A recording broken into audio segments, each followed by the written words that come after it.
So I usually thank people for coming to my place, but thank you for having me, and thank you for this wonderful breakfast. We're here at the Crown Plaza. Shout out to our guy Chad for getting us in this conference room here.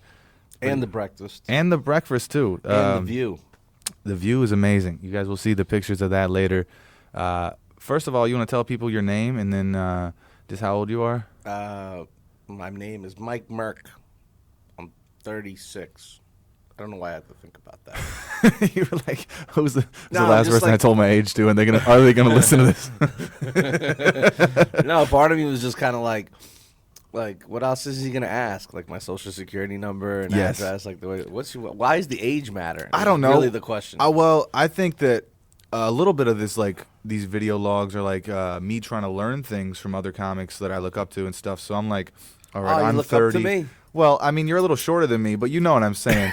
So I'm 30, you're 36. It's like, I'm trying to gauge. I think that's just a personal question for me, trying to gauge like how old you are, and then hopefully I can be at that level, at your level, by the time I'm 30. Or you know what I'm saying? So you're 30. I'm 30, yeah. So you ever been on like AOL chat? Oh yeah, for sure. You remember you used to write like LOL? No, LOL. Everyone still writes ASL.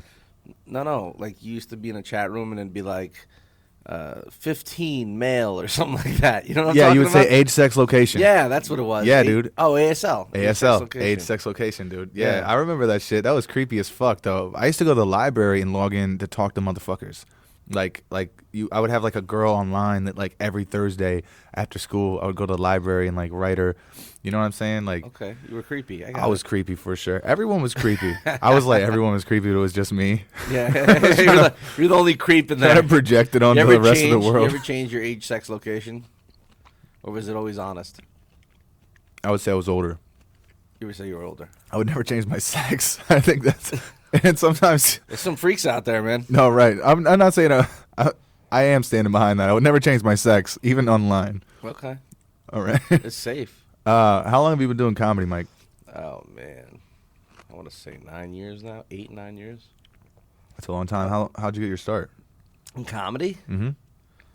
How did I get my start? Like, how'd you initially decide that this was going to be? This is a crazy story. This is what I want. Yeah. So like I have like a lot of addictions, right? Okay.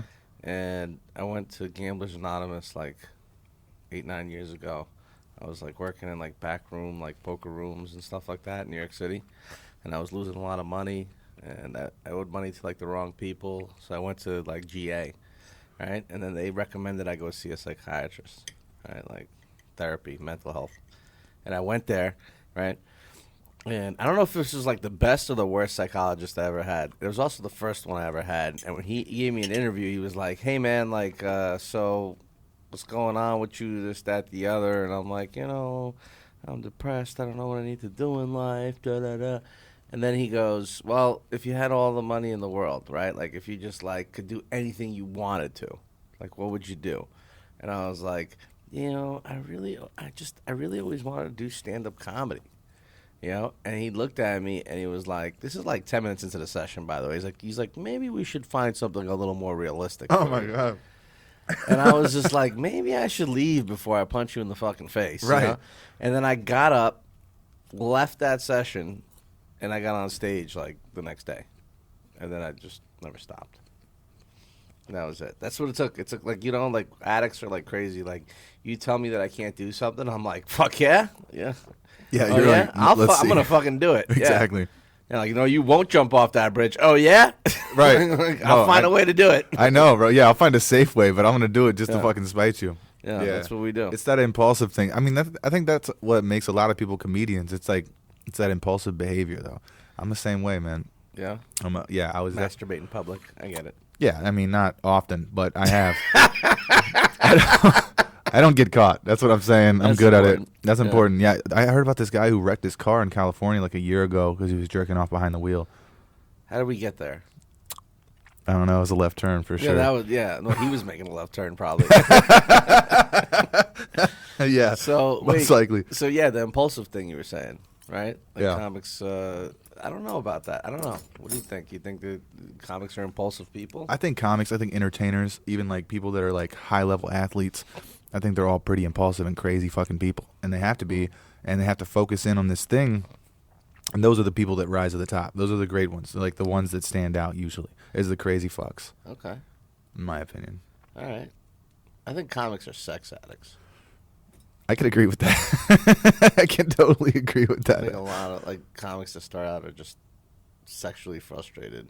Yeah. And then they try to make people laugh so they can get laid. And then once they get laid, they're like, oh, I like this. Let me keep doing this. And I'm just speaking from personal experience, but no, I feel the same way. I think it comes from like, it all comes from a dark place though. Humor does. Oh yeah. Like that's the coolest part about it is, like you're smiling and you're laughing and you've got all this fucking like character. With all this pain, your omelet's here. That's fantastic. Yes, Yeah, we did Chad's order an omelet. Chad's Chad, here with the omelet. you're the Yeah, man, dude. Chad. Thank you, sir. There he is. Oh my man. God, that looks Look at that. crazy. Ooh. This is like Snapchat needs to eat first almost. this I just is- feel like Yo, this is I kind of crazy. missed out. I got the buffet, and then no, thank now you. we good, Chad. Thank you, man. Appreciate you. Thank you, Chad. Jesus Christ. Come visit Let's our take a boy picture Chad of this. up on the restaurant floor at the DoubleTree Crown Plaza in Dayton. He's gonna Jesus hook you up. Christ. We got some good food over here. You know, he's taking. Are you one of those people? You taking Yeah, pictures of your I'm taking food? pictures of my food, man. I have a problem. I'm addicted. You know, I'm not only addicted to That is sex so stupid. and comedy and I weed. hate you. I'm also addicted to social media attention, bro. I have a problem. Like sometimes I can't get off my phone, and I'm an asshole too because this is what I'll do. I won't get on there and watch other people's stories. I'll just see how many people looked at mine, and then I get off of it. I'm sick, bro. I literally have a problem. Like I just want to. No, that's normal. I want to see the numbers. Like that's all I give a shit about. Yeah, It's like that's how they get you. you're right. Yeah. Numbers don't matter. But if you don't look at the numbers, you get fucked on the numbers, right? I don't know. Maybe the numbers don't matter. I'm more upset about the fact that you just took a picture of your food. You're one of those people. It was a video. You took a video. That makes it even worse. Oh my god. Oh my You did a boomerang, didn't you? You did a boomerang of your Actually, food. I think I should do a boomerang because that's so no. much better. Oh, you are a Let me- terrible let me person. bounce it. Who nobody wants to see your fucking food. I know. Nobody wants to see it. I know. I just can't stop posting, bro. Yeah, that's I fine, can't. but why? And I why? don't know. All right, let me tell you something, man. You Help would me. never make it in Soviet Russia. No, I I'm would not. telling you right No, now. there's no Wi-Fi or anything. No, forget about that. All right, I'm not gonna even. I'm talking post about this. like no, you could post it. I'm Don't feeling let me- weird about it. I'm going. It's gone now. It's gone now. No, that was I'm not a posting beautiful boomerang of It your actually spinach was. omelet. This is a fantastic looking Yeah. omelet. In fact, I saw your food. I'm like, he's healthy piece of shit. But it's cool, you know, because I'm on the road, and that's how we eat on the road. You know, we got toast and Wendy's and shit. I feel that. But yeah, I don't know, man. Soviet Russia, man. The KGB just like they won't even need to do their work. They just show up at your house. You know, just like, oh yeah, we saw you post this. That's the thing. People stalk you. That's why.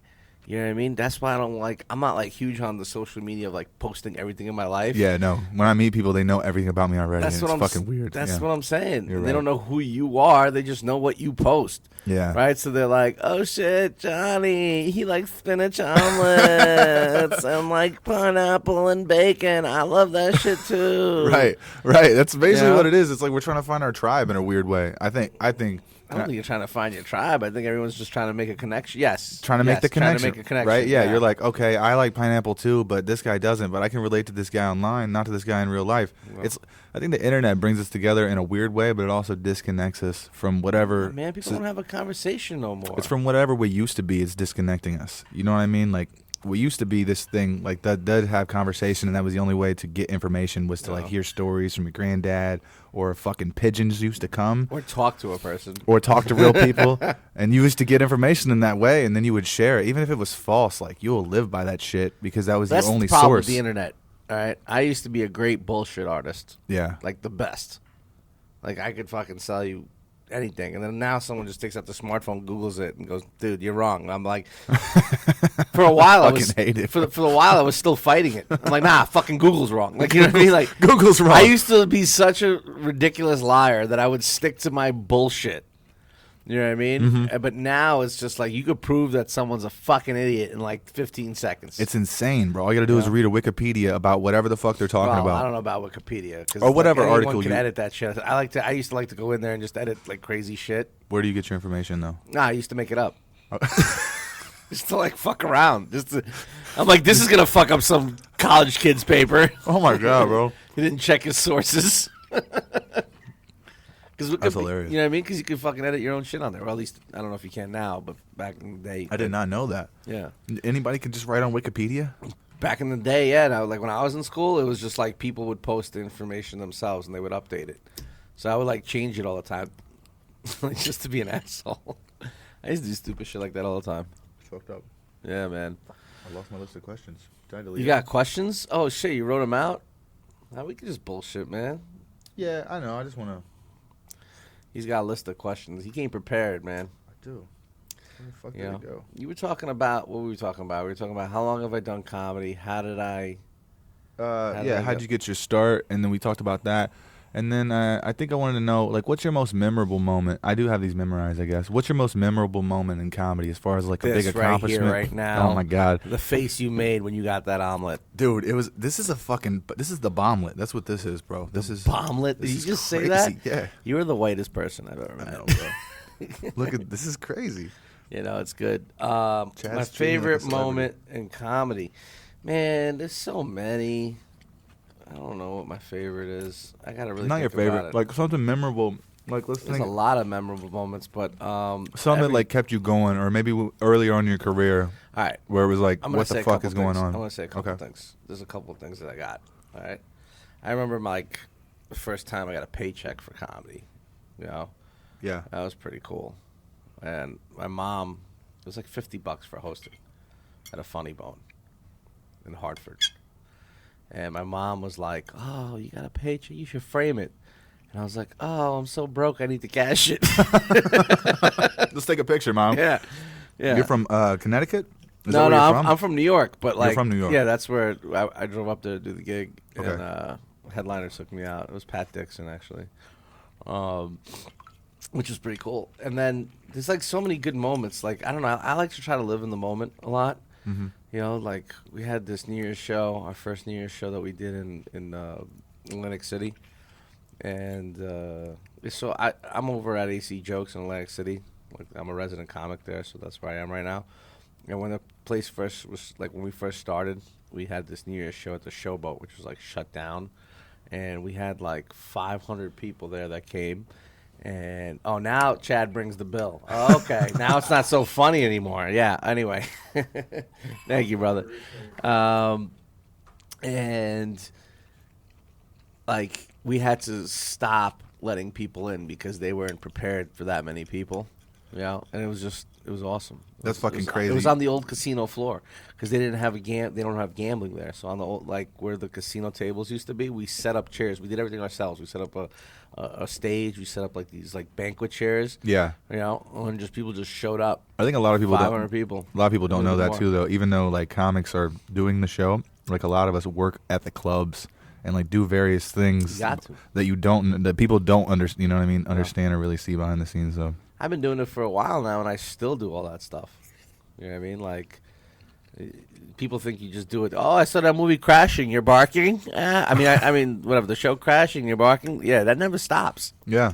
You know, it doesn't matter who you are. Like, even if you're not actually like doing that, you're still doing that. You know what I mean? Mm-hmm. Like Madison Square Garden is still a quote unquote bringer. You know what I mean? Like, you just gotta get all your fans to go. Yeah. You know, so you're just always promoting yourself. You're always just trying to find, like, you know, I guess your audience, so to speak, and stuff like that. You know, which is pretty cool. Thank you, Chad. Thanks, Chad. Refills, yeah. You're the man. Okay, nice. Wait, no, I'm not done with that muffin. You're not done. Yeah, what are you trying to take my chocolate muffin for, bro? It looked a little off to the side, so I didn't know. Off to the side, bro. This is the good stuff. Strawberry. What you got? Yeah. Strawberry? Strawberry muffins. Parfait muffin. This is strawberry parfait muffin. You hear this? I can't do that, man. It's too many carbs for me. I'm Yeah, trying to you watch see this myself. guy? I'm a fat guy. I'm trying to watch it, man. I used Chad, to I'm with you, brother. be 350 pounds. I'm 240 now. Yeah. Are you really? Yeah. I lost a lot of weight, man. Just work out a lot. I eat a lot of healthy foods and shit like that. I try to. I eat like shit sometimes, though. I'm not gonna lie. I like muffins too. I'm on the road, so I get to eat whatever I want. And when I get back, I gotta go back to CrossFit. I do CrossFit. You believe that? Oh, yeah? Yeah. I can see it, bro. Okay. Yeah, I do it. Yeah. It's like a white cult. There's nobody there but white people. It is, dude. It's creepy. I'm serious. I walked in there, I'm like, what are they training for? Like, what's going on here? We're starting a revolution. I might do that joke tonight for you, Chad. strawberry. You want one of them strawberry? Nah, I'm good. Thank you, brother. I appreciate you. Thank you a lot. Did you try that bit last night? No, I didn't. I think it did well the other night. That was the first time I did it. I wrote it out. And I tried it the first time at that mic when I saw you. You know, so that's the cool. Oh, we were talking about the stories, right? Like the memorable moments. Here's another one that I love, and this is gonna sound like bullshit to you, but I love shit like this. So like when we come here to Dayton, like when we go to the mics and hang out with you guys. Those are my favorite moments now, because like you change, your level goes. You know what I mean? You grow as the show goes on, but you can't never forget where you came from and what you went through. You know what I mean? Yeah. That's the beauty of it. You know, you got to stay. Like everyone's trying to follow that same dream. You know, everyone can attain it. I think through hard work, and it's like anything else, man. Like if you were like I don't know a doctor. Whatever, you go through medical school, like to use that crashing analogy, right? Or like if you were like, if you never knew how to use a POS system and you're a waiter, eventually you're going to be able to do it with your eyes closed or whatever, right? So comedy, I feel like, is the same thing. The more you do it, the better you get at it, like any other job. Yeah. So, but people forget sometimes, I feel like I just don't ever want to forget, like I never. Like where you came from? I don't feel like. I'm generalizing, but like for me personally, I don't want to forget. So when we hang out at the mic with you, right, and we're all bullshitting, doing stuff like this, and then like the first time we came, we got Scott to do a guest spot, you know what I mean? And then last night, Wyatt to do a guest spot, right? So they got Wyatt Lutz, right? Mm-hmm. Wyatt Lutz. Yeah, that's my buddy. Yeah, he's awesome. So he does a guest spot, and just to see how excited he is to be there and to do it. Mm-hmm. And like we're like, come into the green room. He's like, oh, I've never been in the green room before. Yeah. He's got that like hiccup thing going right. on. Oh, this is great, fellas. Right? That's literally exactly what he sounded like. I'm sure I wasn't there, but I can guarantee it. Nah, he was great. He was great. It was awesome. It was his birthday, so we were hanging out with him. But like, it was.